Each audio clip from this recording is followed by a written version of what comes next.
Je vais commencer par plutôt faire une présentation plus orientée pour vos parents, pour les adultes. Mais vous pouvez suivre, c'est pas très compliqué. Et vous allez reconnaître que, en fait, ça s'applique principalement à vous, les enfants. OK? Et quand vous allez à l'école.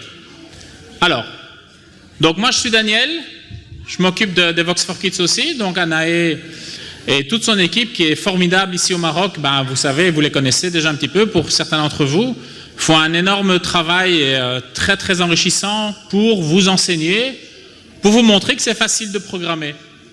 Et moi aujourd'hui je vais essayer d'expliquer à vos parents, aux adultes, pourquoi c'est aussi important d'apprendre à programmer à l'école.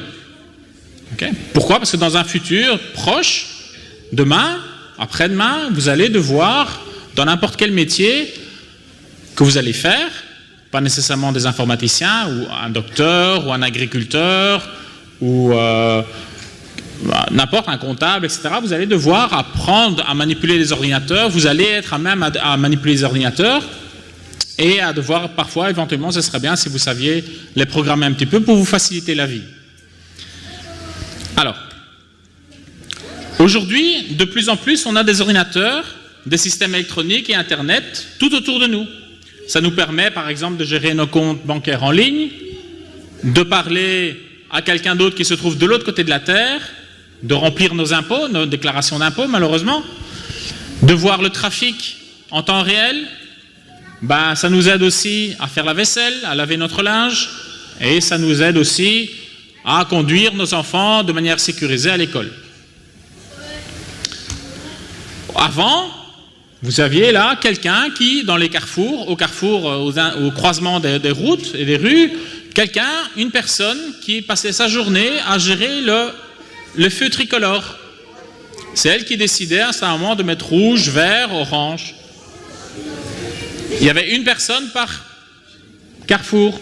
Aujourd'hui, ce sont tous des systèmes électroniques qui utilisent différents senseurs pour gérer pas simplement un carrefour, un croisement, mais tous les croisements d'une ville et même parfois aussi les croisements des agglomérations aux alentours de la grande ville.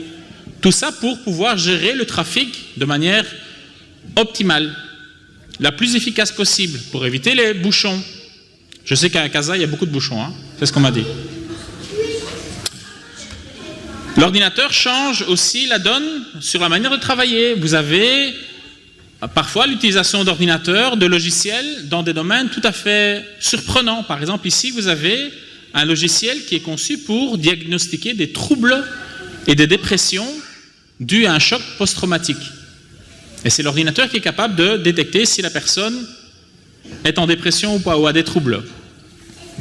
Donc même ici, en aidant le médecin.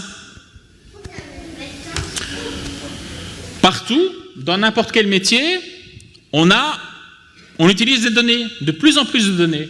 On les récolte, on les recoupe, on les analyse pour en tirer des informations importantes. Un ministre pour son budget, un docteur pour une analyse sur les résultats d'un cancer, un employé pour son usine, un agriculteur qui vérifie le rendement de ses parcelles de terrain et de ses animaux, un gestionnaire de parking qui vérifie si tout est en ordre du point de vue l'occupation de ces différents parkings dans la ville. Donc tout ça, toutes ces données-là devraient être gérées de manière assez efficace par des logiciels, par des programmes, pour aider les gens à faire au mieux leur travail.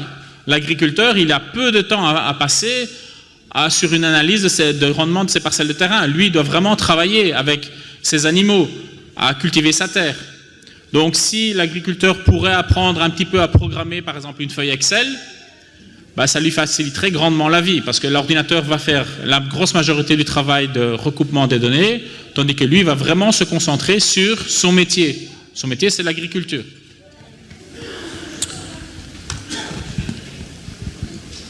Quelqu'un sait me dire ce que c'est, ça?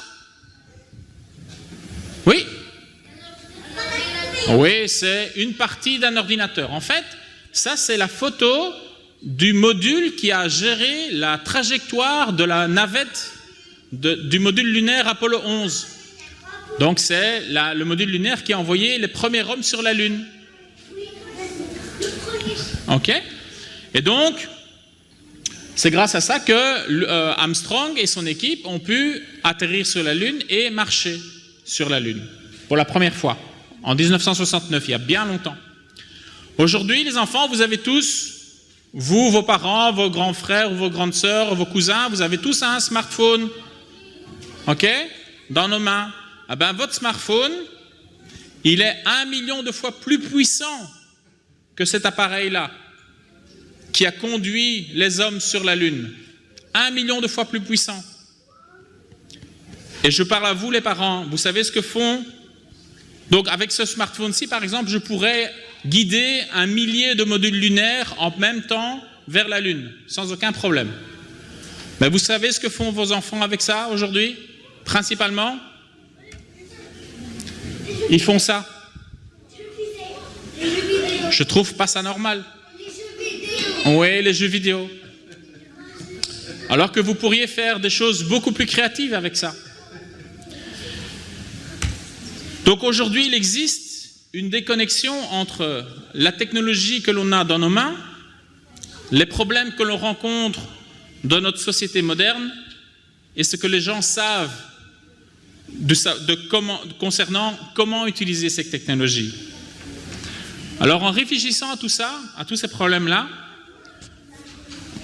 moi, et d'autres personnes aussi de l'équipe DevOps for Kids, mais d'autres développeurs aussi à travers le monde, pensons qu'il y a une solution, ce serait d'apprendre à nos enfants à coder, à programmer, et ce dès le plus jeune âge, donc principalement à l'école aussi, à maîtriser toutes ces technologies et à les utiliser beaucoup plus efficacement.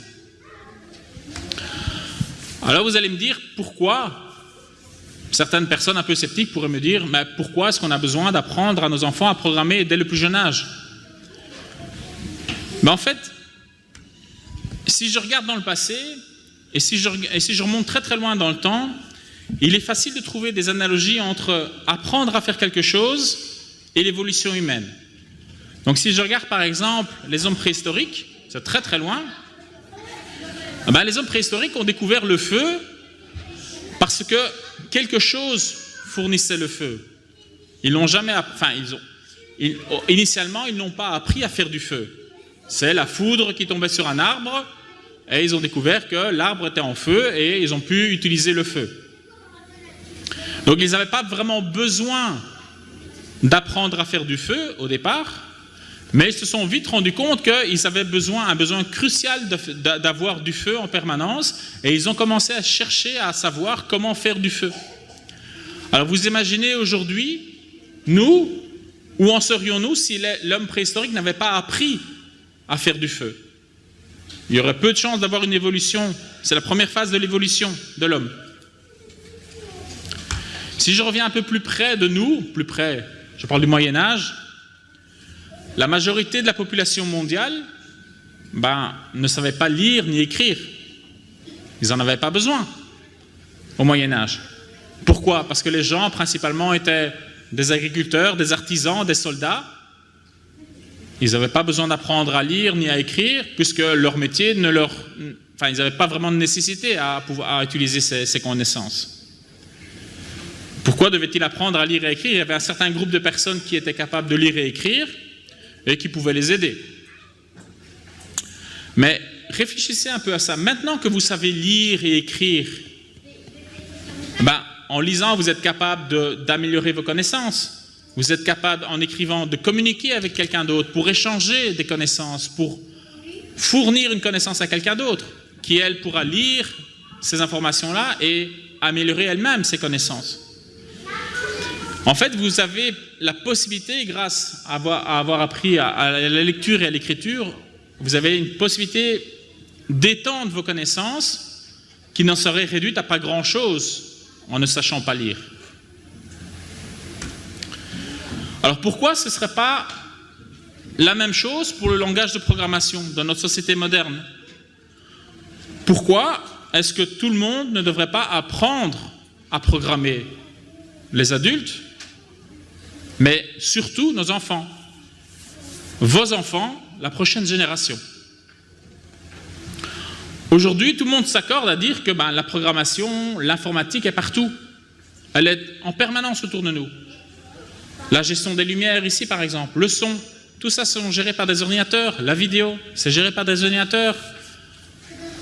L'enregistrement de ce matin, quand vous êtes rentré, c'est géré par des ordinateurs. Tout le monde s'accorde à dire que l'informatique est partout dans notre vie, mais, à part évidemment les développeurs ou les professionnels de l'informatique, tout le monde se base sur justement ce groupe d'informaticiens, sur la population mondiale qui est assez petit, se base sur le travail de ces personnes-là pour la programmation, pour la vie de tous les jours, sans se préoccuper vraiment de savoir comment est-ce que moi je pourrais également apprendre à programmer. Réfléchissez un peu à ceci. Dans votre métier bien spécifique, il n'y a que vous qui sachiez comment résoudre votre problème bien spécifique dans votre domaine bien spécifique. Je ne parle pas de l'informatique, je parle de la logistique, je parle du docteur, je parle des agriculteurs, etc. Vous êtes les seuls à comprendre parfaitement votre problème, votre métier, et ces gens-là ne sont pas capables, vous n'êtes peut-être pas capable de programmer un ordinateur afin de vous faciliter la vie, afin de résoudre votre problème beaucoup plus facilement. Ok, vous avez la possibilité de demander de l'aide à des informaticiens, mais vous devez essayer de communiquer avec eux, de leur faire comprendre, parfois c'est pas évident, votre problème, votre business, de manière à ce que les informaticiens puissent développer quelque chose pour vous. Mais vous ne devriez pas tout le temps faire appel à eux, parce que vous devriez pouvoir aussi modifier vous-même un petit peu le logiciel pour résoudre vos problèmes bien spécifiques. La programmation est un excellent outil pour les enfants, pour étendre leurs connaissances et étendre leur capacité à trouver des solutions à des problèmes qui seraient parfois insurmontables à faire.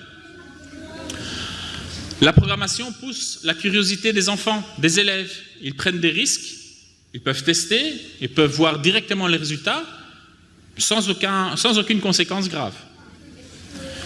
La programmation aussi développe la confiance en soi. On sait qu'on peut le faire et on essaie jusqu'au bout de résoudre le problème.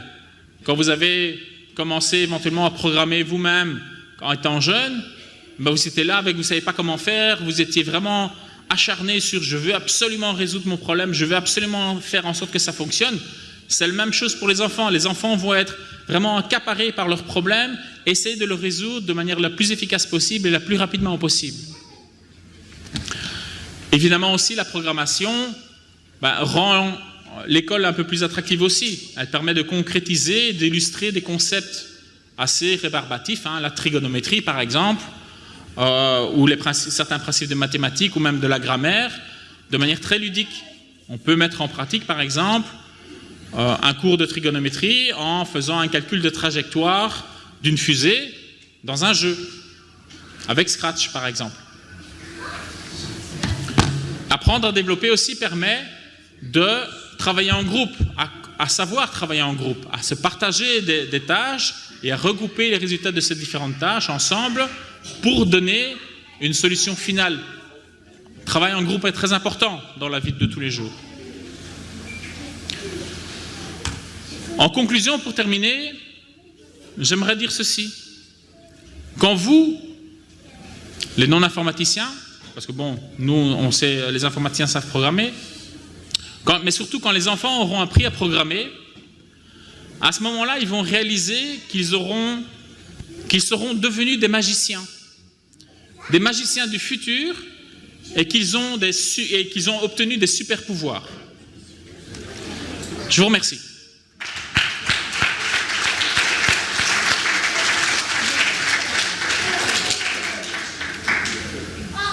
Alors, justement,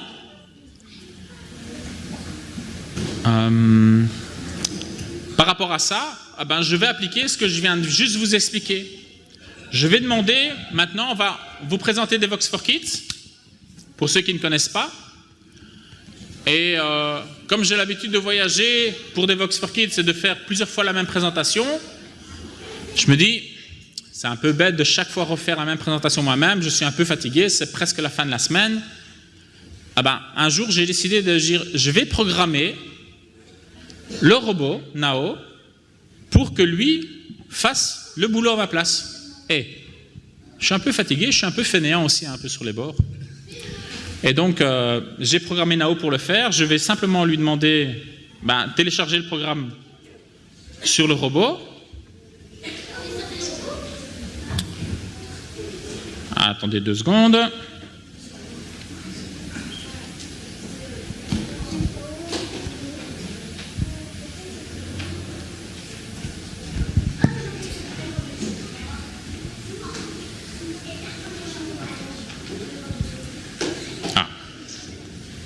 Voilà, il est là.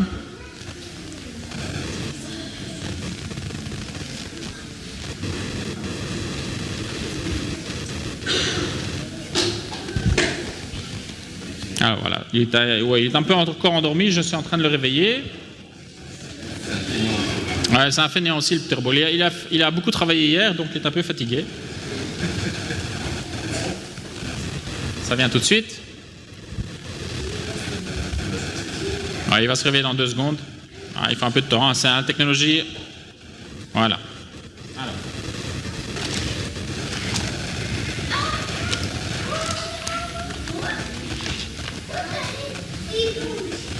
Ah oui, il bouge. Bon. Alors je l'ai réveillé. Maintenant on va... Chut, écoutez, il va parler, mais je vais d'abord lui demander s'il est d'accord de présenter. Parce que parfois il est un peu hargneux avec moi, et même pas trop parfois. Quand il est vraiment fatigué, il a un peu un caractère de cochon. Donc, ouais, attends, je vais lui demander. Nao, est-ce que tu es prêt à présenter à tout le monde ici ce que c'est Devox for Kids? Attendez, je vais lancer la présentation aussi, c'est important. Alors Nao, t'es prêt? Oh, oui, Daniel, avec un grand plaisir. Ok, super. Merci. Bonjour à tous, je suis très content d'être présent parmi vous aujourd'hui. On m'a demandé de vous présenter Devox for Kids, parce que certaines personnes que je connais sont trop fainéantes pour le faire elles-mêmes. Ah, mais peu m'importe, laissez-moi réfléchir. Par quoi vais-je commencer? Ah oui, je me souviens, tout a commencé en 2012 en Belgique. Je me suis amusée à enseigner la programmation à 70 enfants. C'était vraiment très chouette. On a commencé tout cela parce que mes amis humains et moi-même avons désiré montrer aux enfants comment c'est trop amusant de programmer des ordinateurs. Vous savez, apprendre la programmation et comment fonctionnent les ordinateurs leur sera très utile dans le futur. Après cette première expérience extraordinaire, d'autres personnes sont venues rejoindre la famille Devox for Kids. Ils organisent des événements de programmation dans leur pays, créant de nouveaux ateliers pouvant être utilisés par tous. Aujourd'hui, nous avons plus d'une centaine d'équipes Devox for Kids à travers le monde. En Amérique du Nord, Amérique centrale et Amérique du Sud, en Afrique, Europe et en Asie. Et toutes ces équipes ont déjà organisé plus de 350 événements, montrant à plus de 6000 enfants comment c'est trop chouette la programmation. Je suis vraiment très fière de tout le travail qu'ils ont accompli et de l'enthousiasme de toutes ces équipes. Durant un événement de Vox for Kids, nous proposons différents types d'ateliers. Nous disposons de 3 types d'ateliers différents. Programmation de jeux, introduction à la robotique et finalement, l'introduction à l'électronique sous le nom Internet des objets. Nos ateliers peuvent être utilisés par des enfants à partir de 8 ans et sont disponibles en plusieurs langues. Dans la catégorie programmation de jeux, nous utilisons différents ateliers spécialisés pour l'éducation. Scratch, Alice, Greenfoot, et nous proposons également de hacker le fameux jeu Minecraft. Dans la catégorie robotique, nous utilisons les robots suivants. Mon meilleur ami, Lego Mindstorms. Et, évidemment, les enfants peuvent s'amuser à me programmer, moi et mon frère jumeau. Oh, j'ai oublié de me présenter. Je m'appelle Nao, je suis un robot humanoïde conçu et fabriqué en France. Dans la catégorie de l'Internet des objets, nous montrons aux enfants de quoi les objets électroniques sont composés et ils s'amusent ensuite à les assembler et les programmer. Pour ce faire, nous utilisons des Arduino et des Raspberry Pi. Ne vous inquiétez surtout pas, les enfants peuvent également s'amuser de manière intelligente avec de l'électronique et apprendre ce que sont les ohms, les ampères et le voltage de manière très sécurisée. Nous vous proposons de vous joindre à nous, de faire partie de la famille Devox for Kids. C'est tellement enrichissant, inspirant et gratifiant. Enfin, je voudrais terminer en vous donnant les buts et les missions de Devox for Kids. Premièrement, montrer aux enfants qu'ils peuvent facilement programmer de manière amusante un ordinateur, leur montrer les concepts de la robotique du futur, de l'électronique et évidemment d'être créatifs avec toutes ces nouvelles technologies. Deuxièmement, donner l'inspiration, non seulement aux enfants, mais également aux différents mondes éducatifs, de sorte qu'eux aussi commencent à inclure des cours de programmation, dès le plus jeune âge dans les différentes classes. Et finalement, démystifier la programmation auprès des filles, afin d'augmenter la parité homme-femme dans le domaine de l'informatique.